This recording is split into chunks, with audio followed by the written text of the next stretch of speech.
Syrian Arab army restores security to Aleppo and people return to their homes. A Mass in Mary's Church for Peace in Syria is led by Patriarch Yohanna Yazji. The Prime Minister asserted that Syria continued its battle against terrorism and remain open and responsive to all initiatives to solve the crisis through dialogue.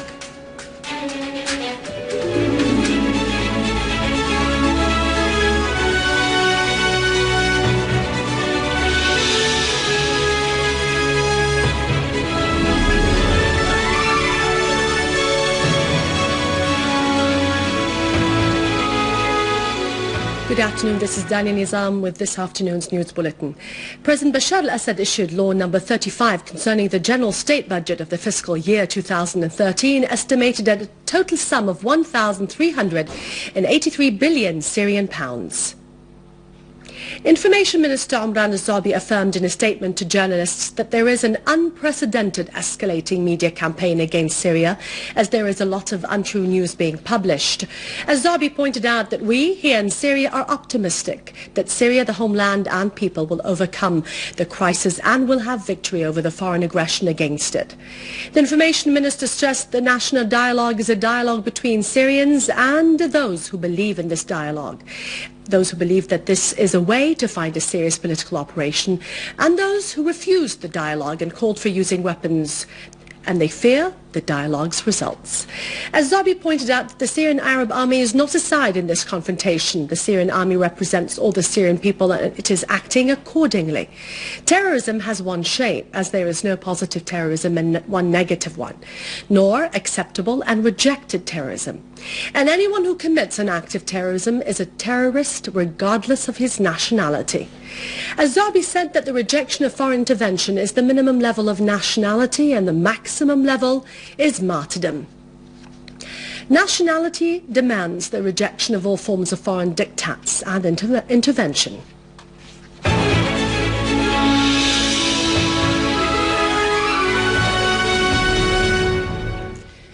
The General Command of the Armed Forces issued a statement in which it said that a terrorist group attacked a technological military location in Shaba in the Damascus countryside. They murdered the leader of the force protecting the location. A unit of our armed forces regained the attack location from the terrorists. The General Command asserted that attacking such military locations exposed the aims of the terrorists and their regional and international supporters, whose priority is to protect Israel. The statement asserted that our armed forces would continue to work side by side with our people to foil the plots of such criminals and their supporters, and to preserve Syria strong, immune and proud. In the Hama countryside, a unit of our armed forces clashed with a terrorist group that tried to attack citizens and the security forces near Az-Zalakiya in the Mahrada countryside. The terrorists were killed and wounded, including Wa'il Khalid al-Halabiya, one of their leaders, who was critically wounded. 4 of their cars and several motorcycles were also destroyed. The dead terrorists included Muhammad Saleh al-Darwish, Muhammad Zayyat Noor al-Shamiye, Bara al-Umari, Hussein Suleiman Hamadi, Ahmed Ali al-Hamadi, and Hukama Saleh al-Baqur. A unit of our armed forces foiled a criminal attempt by terrorists to detonate an explosive device weighing 50 kilograms inside Al-Nahda hospital in Daraya in the Damascus countryside. An official source told the news reporters the unit of the armed forces discovered a field hospital set by terrorists in a private school. It restored stolen medicines and medical equipment. The terrorists destroyed large parts of the school and turned the rest into a hideout for their criminal operations and to warehouses to store stolen equipment.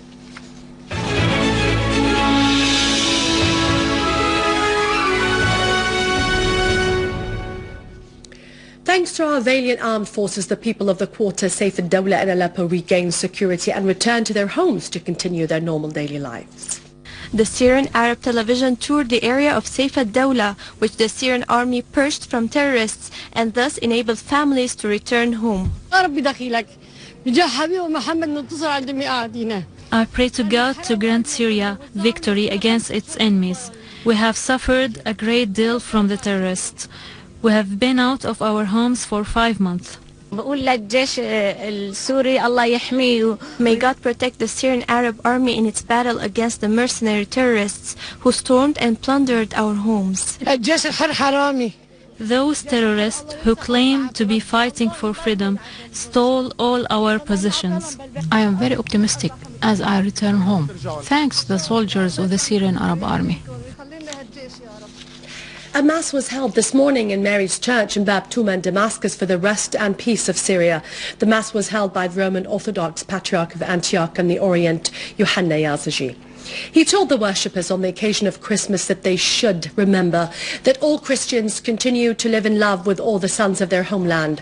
They should stand united against outside foreigners who have evil intentions.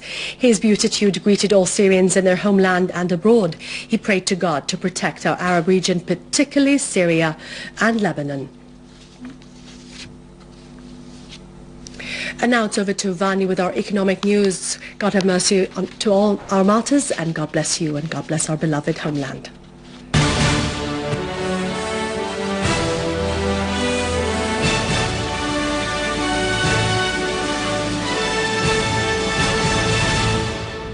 Good afternoon. Prime Minister Dr. Wael al-Halqi asserted that the process of construction and continuous work goes ahead to build the new Syria of love, toleration and partnership, in addition to confronting the enemies of our homeland who plot against our potentials and abilities.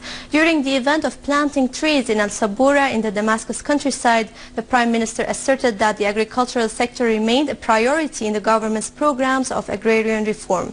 Easy loans would continue to be offered to our farmers to take care of fruitful trees. He called upon citizens to plant the trees of love and to consolidate the spirit of unity and national interests. He asserted that the tree remained a symbol of our present and future, giving its fruits and shade to all our beloved homeland. Mr. Omar Ghalawanji, Deputy Prime Minister for Services and Minister of Local Administration, issued a resolution to create a special fund for the first regulatory region in the Governorate of Damascus in the quarters of Messe and Kafr Souse. The fund will be utilized to cover the expenditure of this area and the construction of infrastructure, public utilities and social housing. This fund showed the commitment of the Damascus Governorate to carry out the implementation of this constructive program in the time assigned for it. Electric power supplies returned to the areas that were subjected to terrorist acts of sabotage in the area of Al-Muaddamiyah. The Minister of Electricity, Imad Khamis, headed towards the power station and asserted that targeting the infrastructure was a crime against citizens and their daily life. Maintenance workshops at the electricity transportation establishment and at the Company of Electricity in Damascus were able to repair all the malfunctions caused to the high voltage lines which feed the electric power station of Al-Fursan in Al-Muaddamiyah in Damascus countryside after being damaged by an armed terrorist group. Minister of Electricity Imad Khamis, who inspected Al-Fursan power station in Al-Muaddamiyah, said that the workshops were able to repair the malfunction and to fully re-put the station into service after being halted by the attack on the electric power. After meeting the workers in the station, Minister Khamis asserted that those acts of sabotage were targeting the economy of the nation and the citizens' livelihood, pointing out that targeting the infrastructure of the country undermines the citizens' means of living.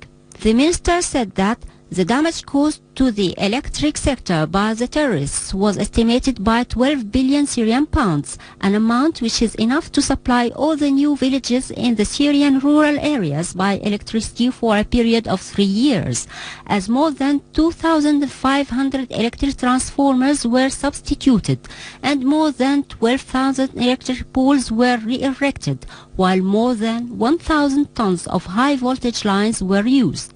The attacks of the terrorists were not restricted to destroying the electric grids only, but their crimes targeted the 82 main transformer lines, which represent the basic veins of power in Syria. The Minister of Work and Social Affairs, Dr. Jassim Mohammed Zakaria, asserted the ministry's keenness to pay pensions on time to those who had to evacuate their homes because of the recent circumstances, especially to those in the governorates of Homs and Deir ez-Zor, in addition to finding a simple and a speedy mechanism for paying the pensions without any delay. The minister pointed out in a meeting with the branch manager of the General Establishment of Social Insurance that the ministry is working to find a legal mechanism that ensures the establishment's funds, especially regarding the public sector's debts. The minister discussed with the establishment's branch managers about the obstacles that face the insurance sector in general, especially the ones related to work, such as health, safety, and work injuries. The agricultural manager, Engineer Abdel Fattah al-Rahal, asserted that the process of picking olives at the Dalla governorate is on progress and that the estimated production is 65,000 tons of olive and 9,000 tons of olive oil. The manager pointed out that the directorate set up a specialized technical committee whose function is to follow up the work of the olive mills in the governorate. In the governorate there are about 40 olive mills. Some of them have one production line and others have 4 power lines, each one reaching about 1,000 tons. So the governorate's mills are able to provide all of the estimated production. On the other hand, the total area planted with olive in Dera approached 25,000 hectares, while the irrigated area reached about 5,500 hectares. The International Monetary Fund announced that France won't be able to reduce its public deficit to less than 3% of its overall GDP next year. The IMF added that the deficit will reach 3.5%, a fact that the EU had expected. The statement pointed out that the French economic growth is facing downside risks and that Paris should find solutions for competitiveness regarding its trade partners. Oil prices fell at the end of their weekly dealings after discussions aiming at avoiding the U.S. budget crisis stumbled. This increased concern regarding demand in the world's biggest oil consumer.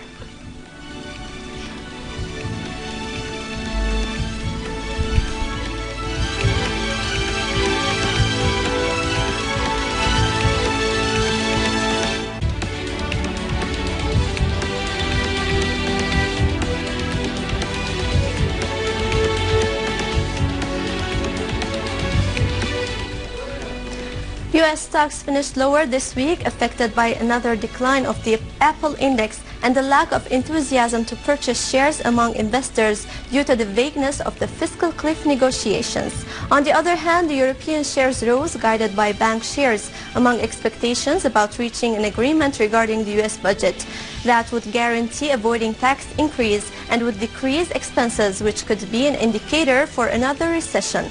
In Tokyo, the Japanese stocks rose and recorded a surge among hopes of going forwards regarding the U.S. budget issue.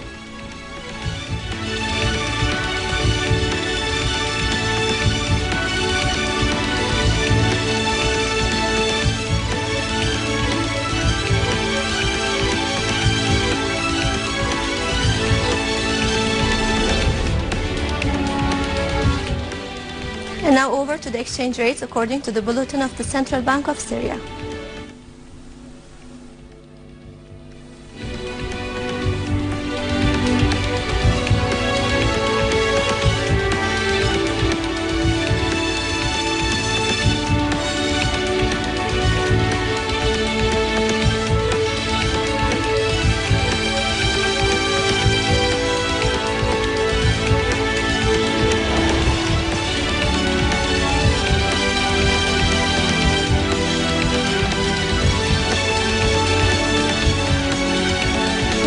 Conclude our news. Thank you for watching and goodbye.